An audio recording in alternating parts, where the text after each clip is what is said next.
Now, the limitation over here with active standby is how many boxes do you buy?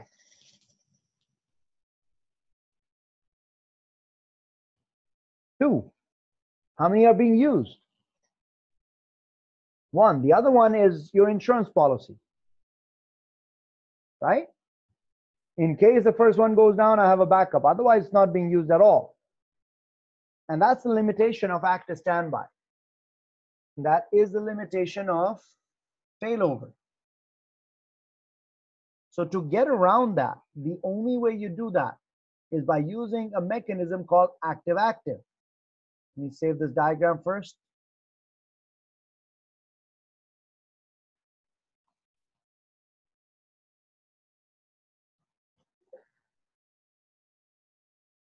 You have the ability to utilize both boxes at the same time.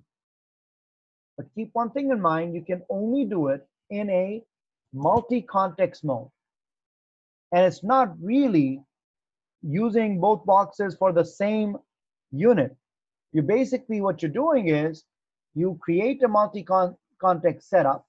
Let's say I have sales and marketing. What I have the ability to do is have sales, or the first box, ASA1, forward all the traffic for sales. And I have the second box over here, forward all the traffic for Mark. So end result, I'm utilizing both boxes, but for 2 different contexts. So rather than getting 2 boxes and assigning the first box to sales, the second box to marketing, what I would do instead of doing that is get the box, split it up, and allow you the ability to do what? Back each other up. Remember, somebody asked me about the multi-context. I told you one of the things is the multi-context will help you in one of the failovers. This is that failover. What is it called? It's called active-active, which is misleading because when you think about active-active, what comes to mind? Both boxes are forwarding for what? Not for the same context. So one context will only be active on one of the boxes.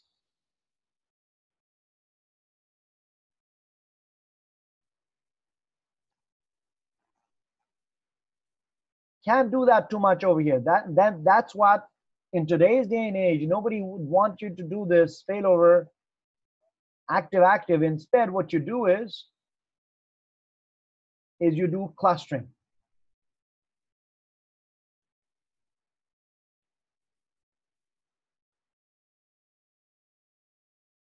Clustering is allowing you the ability to combine the 2 boxes into the same box and forward it based on that.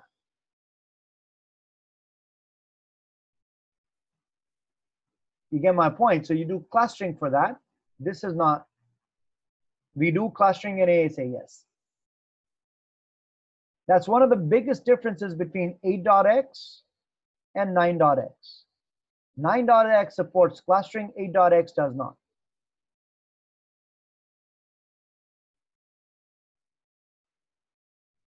But ASA does support clustering. We'll do that as well. Probably not today, next week, because I want you to be fresh for that. Yes, we do.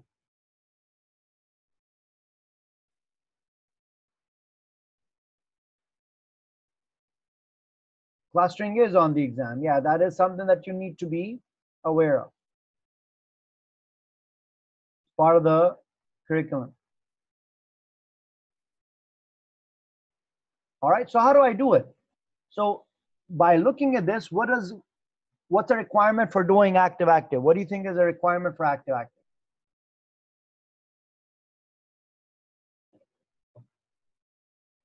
Multi-context. Active-active cannot be done with a single context. All right, so let's set this up. First things first, let's stop these.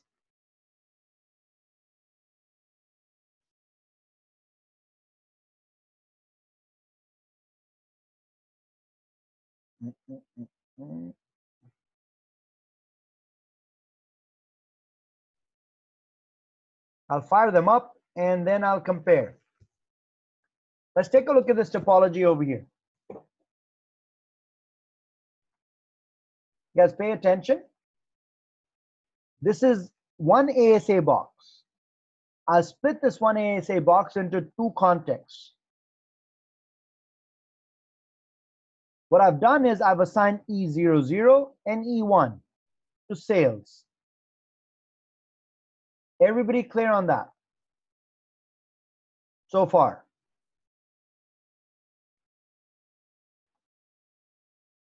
Because one context can only be forwarding on one firewall. Even with active-active, sales is only forwarding on the first box. It's not forwarding on both boxes. So if you have a single context, you cannot forward on the same box. Got it, Jilani?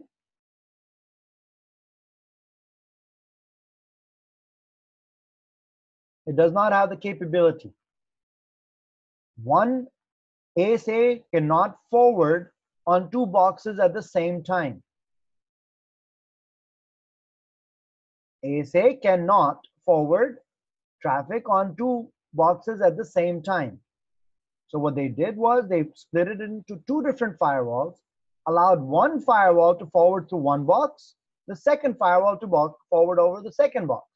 The same one, same context cannot be forwarded over two boxes.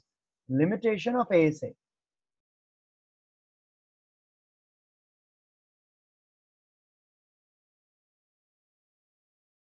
That's where we can do it in clustering, not in failover.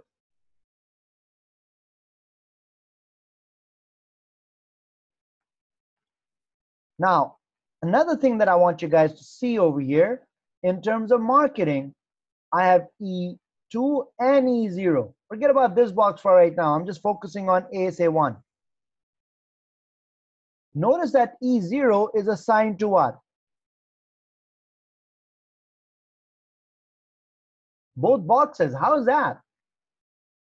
The reason that is possible is if the firewall, the two logical firewalls are terminating into the same VLAN, same IP subnet.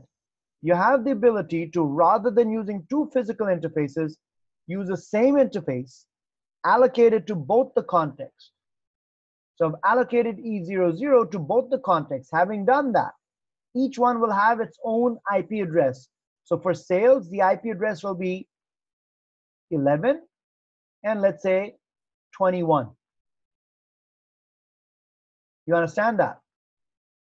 They will have their own individual IP addresses. They will not have what? The same. It's the same physical interface that has been allocated to two different interfaces. The only reason it's possible is because both the interfaces are terminating into what? The same subnet. If they are, I have the ability to do this. This type of concept is known as a shared interface.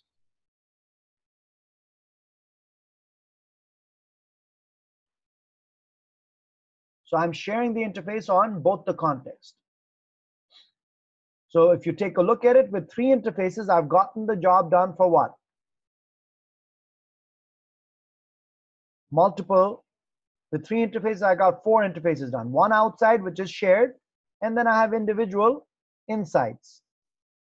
I have this guy going for sales, and I have this guy going for marketing. The sales connects into this switch over here. Marketing connects into this switch over here. So if I just have one firewall, this is the way the traffic is flowing out. But I want to do redundancy. So I got another box. I set it up exactly the same way. I connected E2 over here to this guy, just like I did E2 over here. E1 over here towards this. So I have the 1040 network R4 connected to it. It has this way to go out, or it has this way to go out. Same thing with what? R5. It can go out either this way or that way. So I have redundancy for 4 and 5's perspective. On the outside, both of them are doing what? They're sharing the same interface. So this traffic over here will be carried for this guy as well as this guy. Logically, same thing over here. Understood?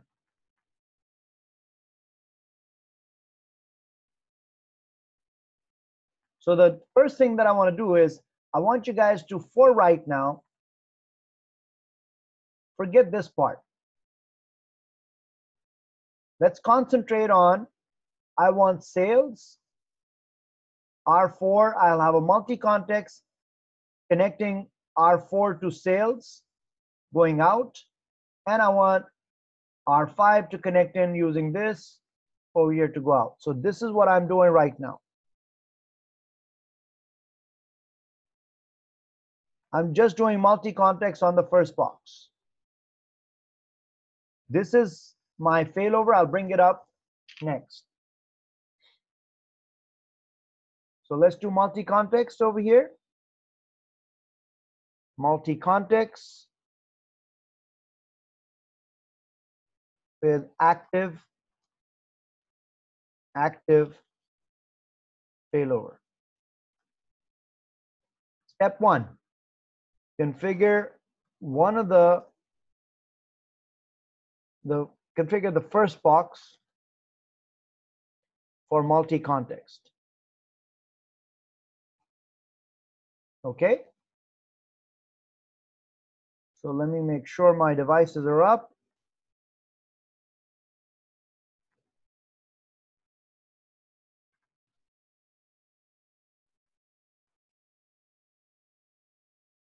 These, I think, are my devices, 4, 5, and 3, 4, and 5. My routers are 3, 4, and 5, and 2 ASAs. So to set this up, before I do it, let's check R3. What do I have on R3? Show IP interface brief. My IP address is 192.1.100. Take a look at this network over here, guys. You guys see that R3 is on this network, 192.1.100.0. Let's see if I'm running telnet. I'm running telnet, so R3 is good. R4 is this inside device, 1040.40.0. I'm going to point to .11 as my default gateway. Let's check if that's done.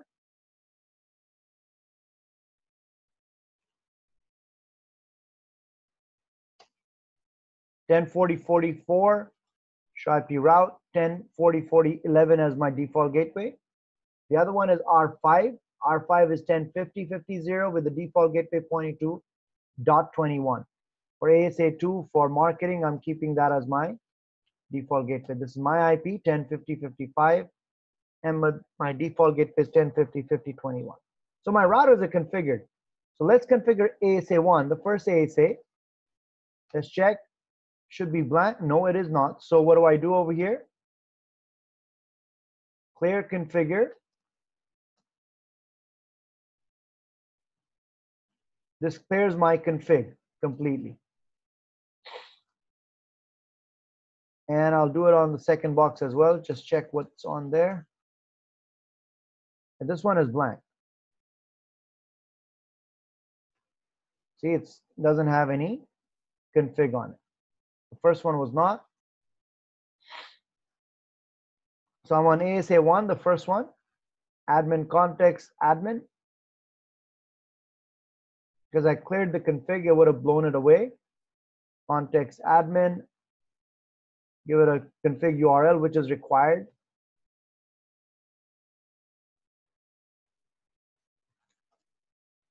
All right, show context. This would have been done for you. I blew it away. That's why I have to do that. Now my configuration, normal configuration. Interface E0/0, no shut. Interface E0/1, no shut. Interface E0/2. I want to check my interfaces because it might be different. Yeah, it's 0 and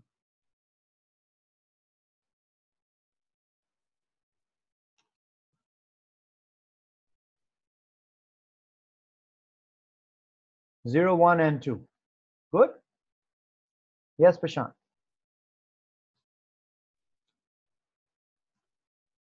Context sales.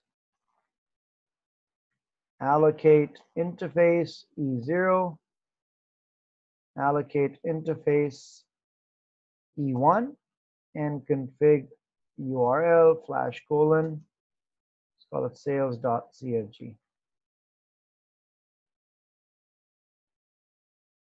I blew the config away. By default, it was there, but when you do clear configure all, it blows it away. The reason I had to blow it away was because I had the initial config from somewhere else. Clear configure all just blows that away. That's why I had to. Tell me you guys are okay with this. Bought the physical interfaces up.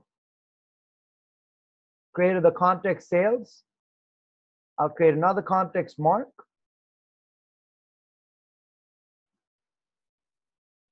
I'll assign the same E0 to both. That's a shared interface. And E2 is the unique one. Copy. Go to ASA1. Create my context. All right.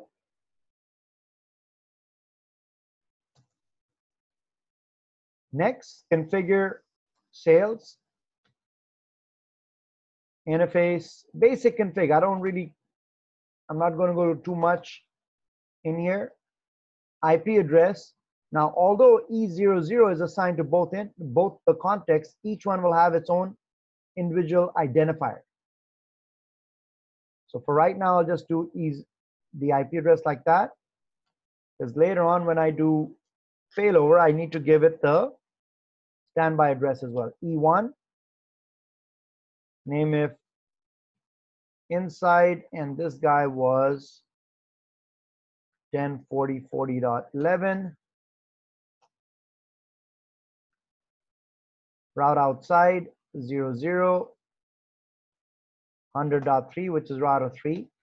And let's just do a basic object network, pool A, range 192.100.101 through, let's say, 100.150. You need to be careful because I'm sharing the networks between the outside networks between the two sales and marketing. So the pool addresses don't overlap them. Inside network was 10.40.40.0. NAT inside, outside, dynamic, pool A.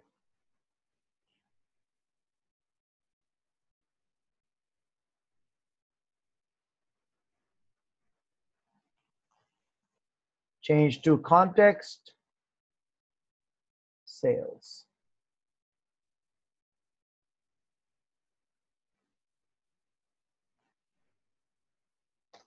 Done.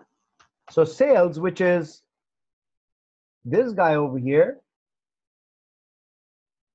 should be able to go this way and hit up 100.3. Let's see if that works. So I'll go to router 4, which has an IP address at 10.40.40.4 with the default gateway .11, which is the marketing. It should be able to go and telnet into 192.100.3. 100.3 is the IP address of R3. So if everything's fine, I should be able to telnet into it.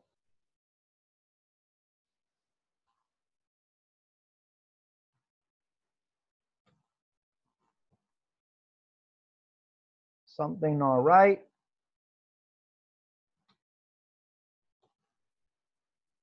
See if I can ping 10.40.40.11. That is okay. Can I ping 100.3? That is okay. 10.100.1.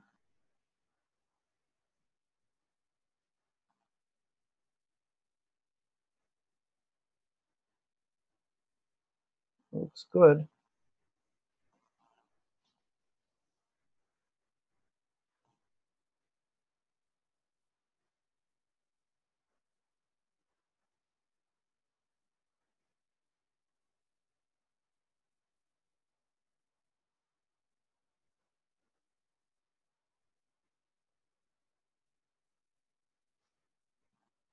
So I translate it to 100.109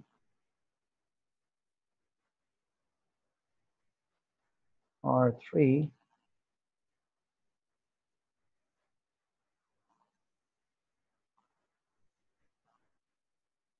That is strange. Should work.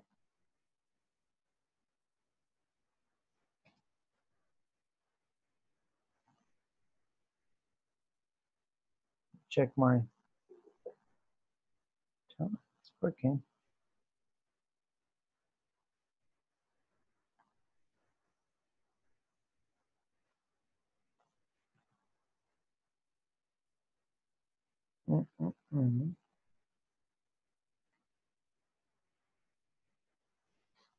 See my config again.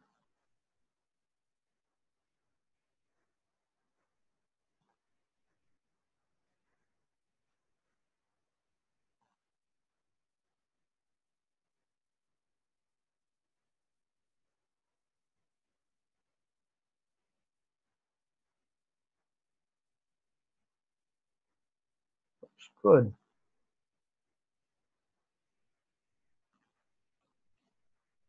Nothing wrong with the config. My translations are working.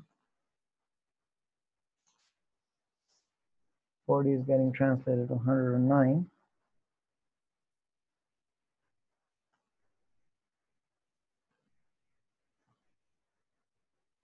That is show XLate. Show IP NAT translations you're thinking about is on a router. MAC address auto you talking about? That is not required if you're doing translations. If you're not doing translation, that is required.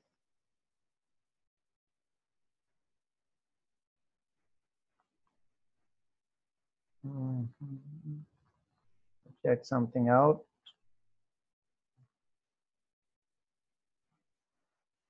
Permit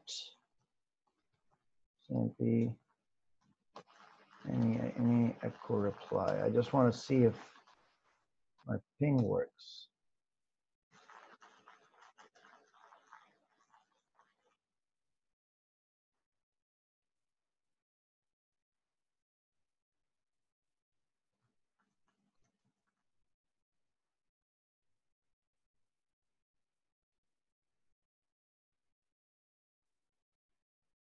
That is not right.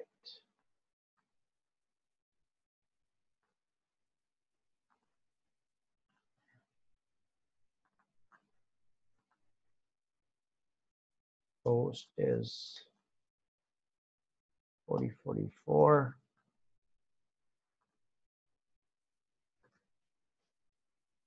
Static 100.4. Translation issue. Yep, something to do with the translation. It's working with the static.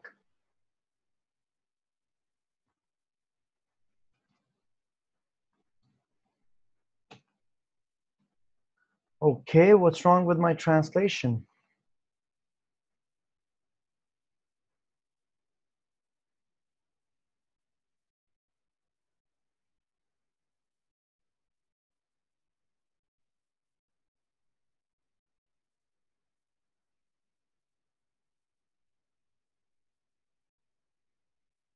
It looks okay.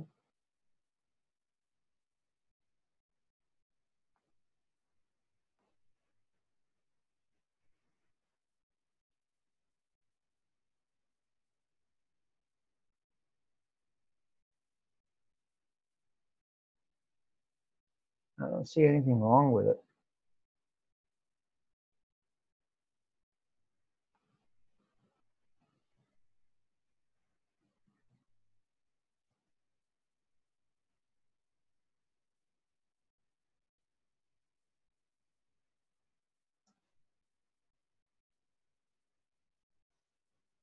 Object network, let's say pool A, range 100.51,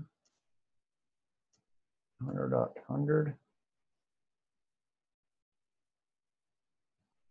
object network, INS net, subnet is 10.40.40.0, NAT in comma out, dynamic pool A, show xlate. Let's go over here. I don't know, very strange. Now it's working with the dynamic NAT as well. No, dynamic is always initiated from inside to outside. So dynamic, I went from where? Here to here. R3 is outside.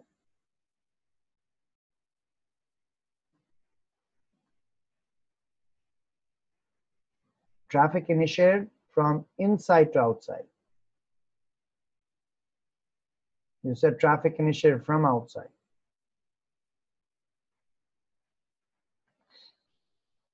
So I redid it, it works now. Let's do marketing now. I don't know what the issue was, so I use 51 to 100.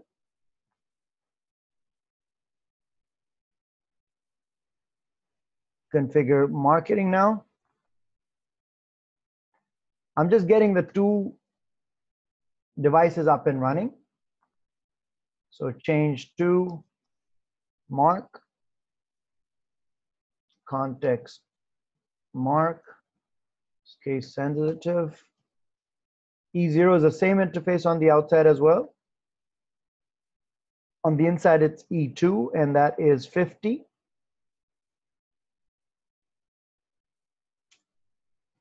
'21. Default gateway is the same. Range, same network, I'll say 151 to 200. Inside network is 50 and 50. And the pool. So let's see if it works for marketing. Change to context mark, give it the IP address on the outside as well as on the inside.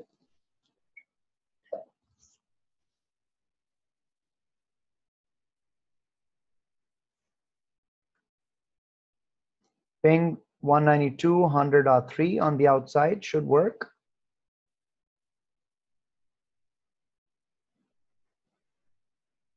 There you go. Ping on the inside should work. So it's working on the outside, working on the inside. My configuration for NAT is done. So let's see if this goes over there.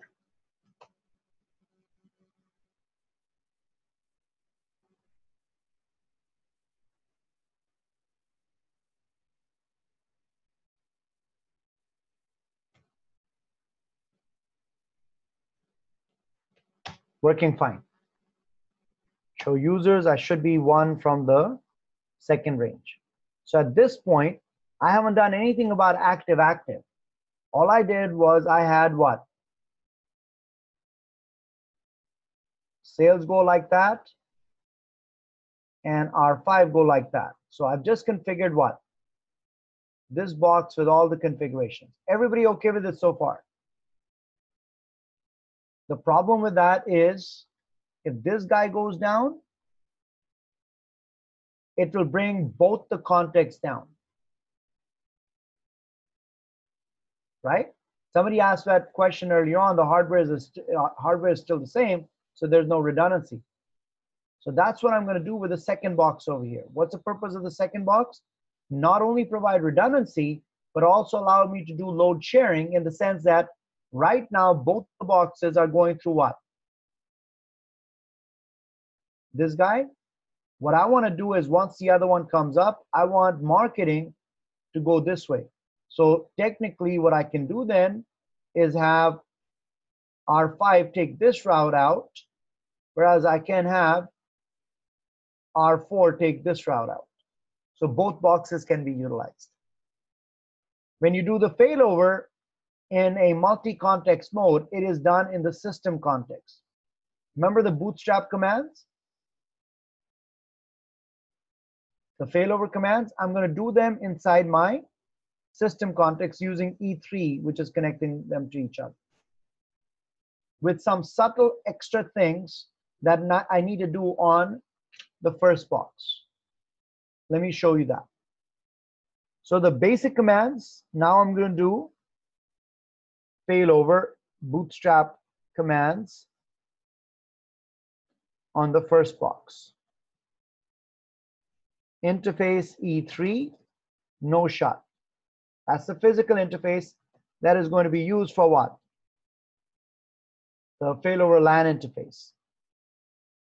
Once I'm done with that, I give my normal failover command, failover LAN interface, FC E3. Give it an IP address, the active address, and the standby address. Failover LAN unit, primary, failover key if you want to set one up. Good. Now, normally I would say failover here, right? That would enable failover. I'm not going to do that. Instead, I'm going to say failover link. I'm going to use the same interface also as my stateful link. Now, that's something that I had done already. The new stuff. I'm going to create two failover groups. Group one, I'm going to say whoever is a member of group one, I want you to try to become active on the primary unit. Remember the primary and secondary? Now they take on the meaning of a name. So this is my primary unit. And this is my secondary unit. So failover group one, I'm telling it, hey, listen, I want you to be active on primary. Whoever is a member of group one should try to become active on primary. Primary meaning the primary unit. And I want to preempt it. So preempt basically means I want you to try and become active on the unit that is the primary unit, the LAN unit primary. And whoever is a member of failover group two should become active on the secondary unit. Hang in there, you'll understand this. So I have group one,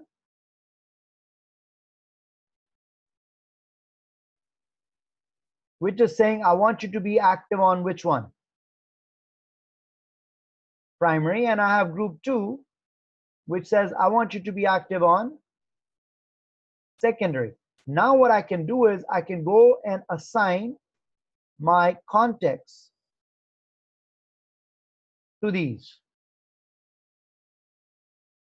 So I'm going to assign, let's say, sales over here, and I'm going to assign marketing over here. You guys understand that?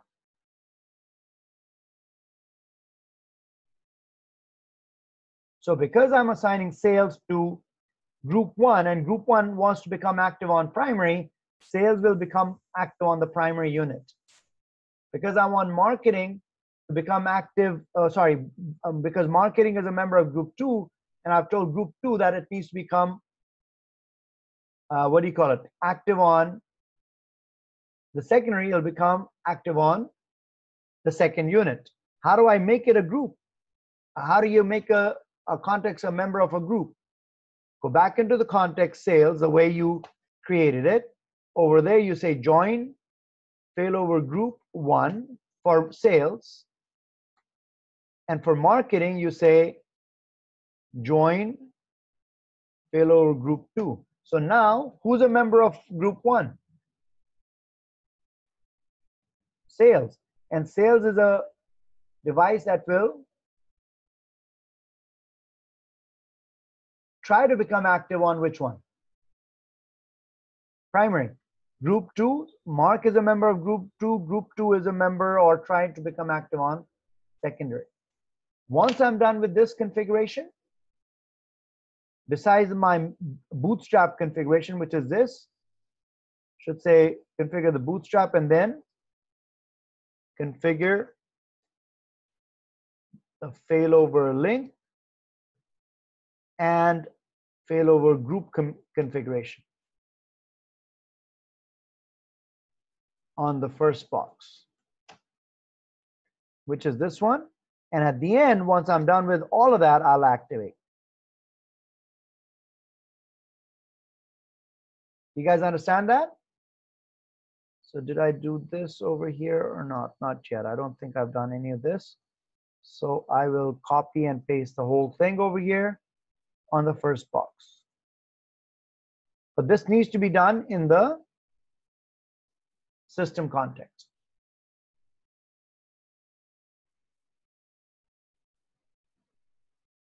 So now on E03, yeah, you'll need that. Now on E03, I've bought the interface up. I basically done what? Set the normal failover commands on it. Set my failover link.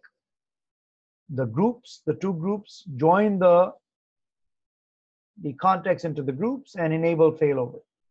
Once I'm done with that, show failover. It's in negotiation state. I have not done anything on the second box. It's blank.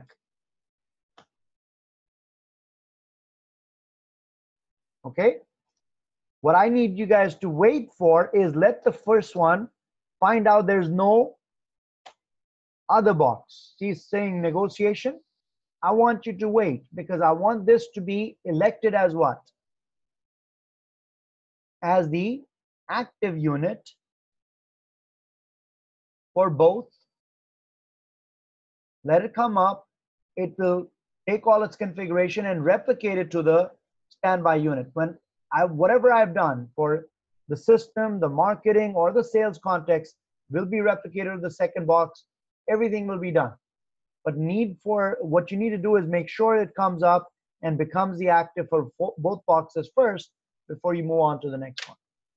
You should see both the groups be active on this one. And in terms of the second box, the only thing that I need to do is the failover commands, not the group commands. Failover commands on the second box. The other commands, I don't need them because those will be replicated. But I won't do this until the first one is elected completely. It'll try to look for the other one. It waits for about a minute. And once it's done that it does not find anyone on the other side, then it'll come up. Once it comes up and it's elected as a failover, the active one, I'm happy. The reason I want to wait is because sometimes what happens is the other guy comes up quicker and it has a blank config and it overrides the entire config over here. So once this is active, I know for a fact it will be elected as the active unit. It is the elected as the active unit. There's no chance of the other one blowing my config because all my configs are done over here. So right now, this is what I want you guys to see. It takes about a minute, but wait for that 1 minute so that you can see because all my configs are done on this host. And group 1, I'm the active. For group 2, I'm the active because I haven't done anything on the other one. But now I have this group concept in place. Who's a member of group 1? It's the sales. And group 2 is marketing. And I've told it group 1 should try to become active on the primary unit, group 2 on the secondary unit, but I haven't done any. I don't have the other one. I cannot do anything with it. This unit is the secondary unit. So now I'll copy this and paste it onto what? ASA2. Once I do this, it will start the replication from there, and it'll copy the entire config across. Take a look at it. So whatever I did on the other side will be copied across, including what? Creating of the context, creating of the configuration within the context, everything.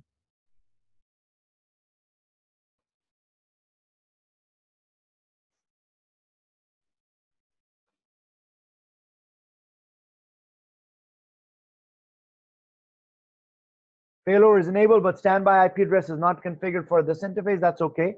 I will do that now.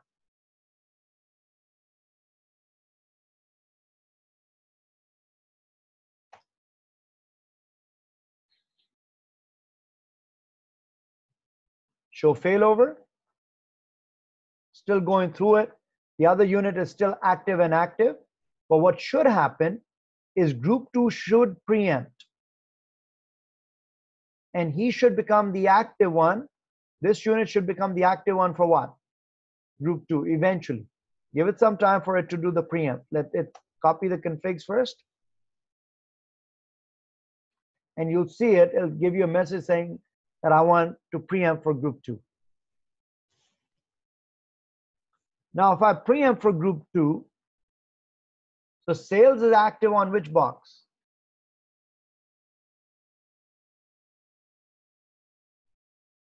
So if I want to make any configuration to sales, I need to go to what?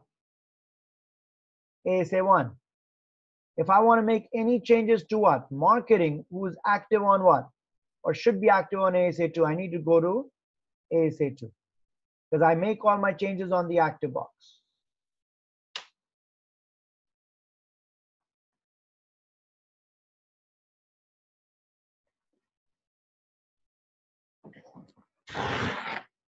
One second.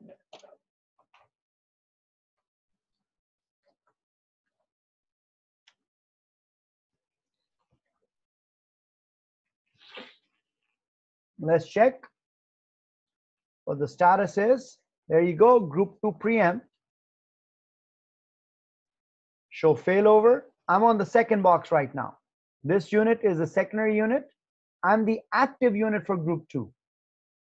I'm the standby unit for group 1. And the other host is active for group 1, standby for group 2. You guys understand that? So both sides are getting, both devices are getting used, but in a multi-context environment. So the only thing that's left over, because marketing is active on this guy, I can say change to context mark and set the IP. So for example, if I look at my interface E0, it only has the active address. I need to give it what? The standby address as well. I'll say the standby address is IP address 100.22. Oh.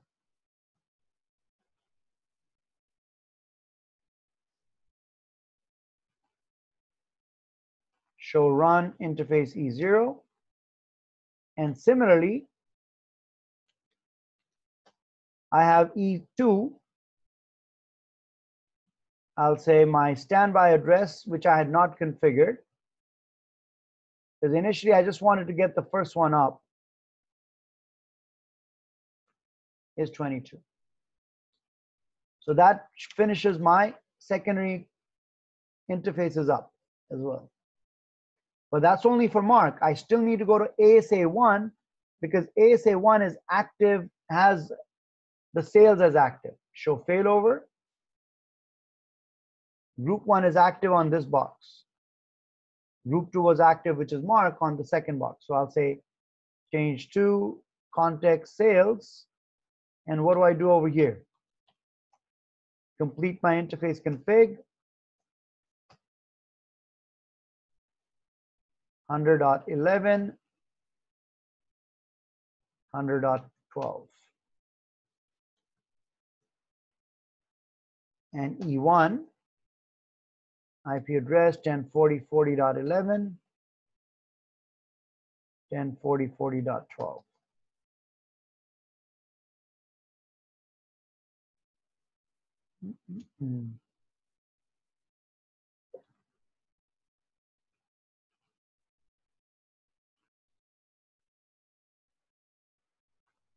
What is it overlap with?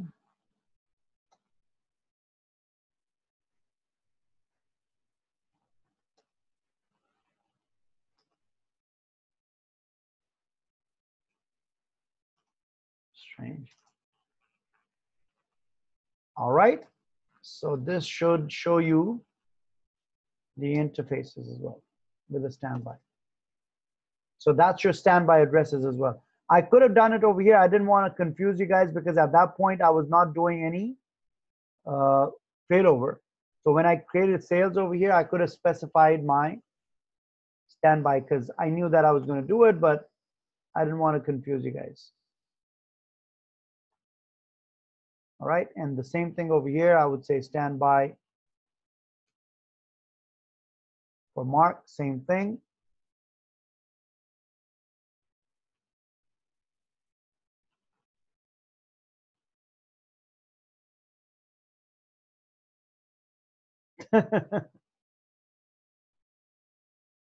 Hopefully you're getting it though, Mark. Keith. Review the video, you'll be okay.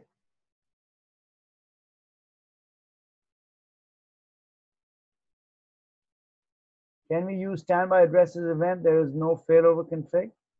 No point. If you don't have failover, you don't need the standby. You can do it, but it's not going to harm, but it's no use for it.